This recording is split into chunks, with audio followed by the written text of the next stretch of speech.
Assalamualaikum warahmatullahi wabarakatuh. Nama Nova Rabani, NIM 1930 50 5029, kelas PMIA, dosen pengampu Haji Hendra Wijaya, SAG MPDI. Pengembangan Prodi Pengembangan Masyarakat Islam, Fakultas Dakwah dan Komunikasi UIN Raden Fatah Palembang. Pengertian coaching dan konseling. Coaching adalah suatu bentuk pengembangan melalui pelatihan dan bimbingan yang diterapkan oleh suatu perusahaan atau organisasi.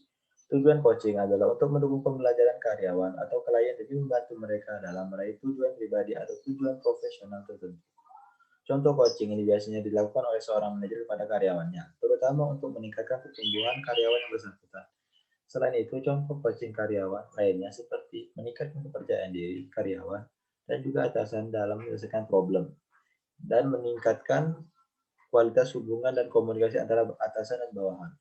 Menurut Kamus Besar Bahasa Indonesia KBBI, konseling adalah pemberian bimbingan yang dilakukan oleh seorang yang ahli kepada seseorang dengan menggunakan metode psikologis seperti pengarahan, pemberian bantuan oleh konselor pada konseli, penyuluhan, dan lain sebagainya. Dari penjelasan tersebut kita dapat mengambil kesimpulan bahwa coaching dan konseling keduanya memiliki peranan yang sangat penting. Coaching bermanfaat untuk membantu seseorang mencapai tujuan dalam kehidupannya. Coaching memegang prinsip bahwa coach adalah yang paling tahu jawaban atau masalahnya sendiri. Dalam ini, coach dilihat sebagai guru maupun murid. Dengan pendekatan ini, atasan yang berlaku sebagai coach tidak terlihat sebagai expert, serba tahu dan mempunyai jawaban terhadap semua masalah. Dalam kehidupan coach, tugas coach adalah mengajukan pertanyaan yang tepat di saat yang tepat agar coach bisa melalui suatu perjalanan menuju self-discovery dan awareness, atau pemahaman dan kesadaran mengenai keadaan diri sendiri dari perspektif baru yang berbeda. Pemahaman dan kesadaran diri yang menghantarkan coach pada kepercayaan diri dan pemberdayaan dari perspektif yang baru, sehingga timbul keberanian untuk melakukan tindakan-tindakan baru sehingga mencapai hasil yang sebelumnya tidak pernah diraih. Jadi, coaching adalah mengenai perubahan dan transformasi mengenai kemampuan seseorang untuk tumbuh, merubah perilaku yang menghalangi kemajuan untuk melahirkan perilaku serta tindakan baru. Proses coaching yang baik mempersiapkan individu dari tim yang dibina mampu berkreasi atau mampu menghadapi situasi di lapangan atau keadaan yang sebenarnya pada saat coach tidak ada di sampingnya. Sebagai contoh, dalam suatu kesebelasan sepak bola, seorang coach yang baik mempersiapkan timnya sebelum pertandingan. Hingga pada saat pertandingan, coach tidak ada di samping mereka untuk memberitahu apa yang benar atau salah. Namun, binaan sang coach sebelum pertandingan membuat timnya tahu bagaimana menunjukkan kemampuan terbaiknya, belajar dari situasi dan beradaptasi, sehingga mampu membuat keputusan terbaik demi hasil terbaik.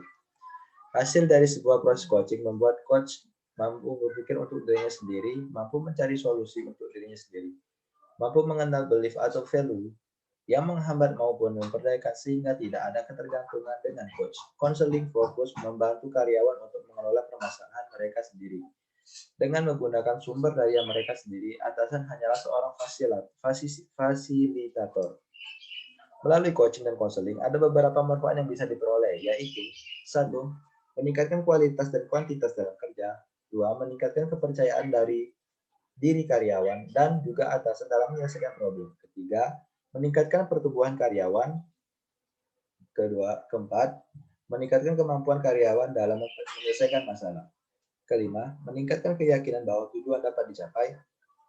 Keenam, memperkaya hasil belajar karyawan. Ketujuh, meningkatkan kualitas hubungan dan komunikasi atasan dan bawahan.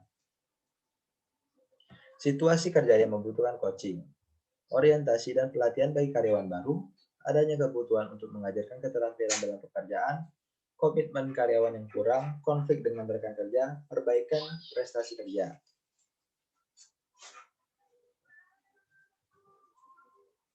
Ya, sekian dari saya. Itu saja yang bisa saya dapat sampaikan.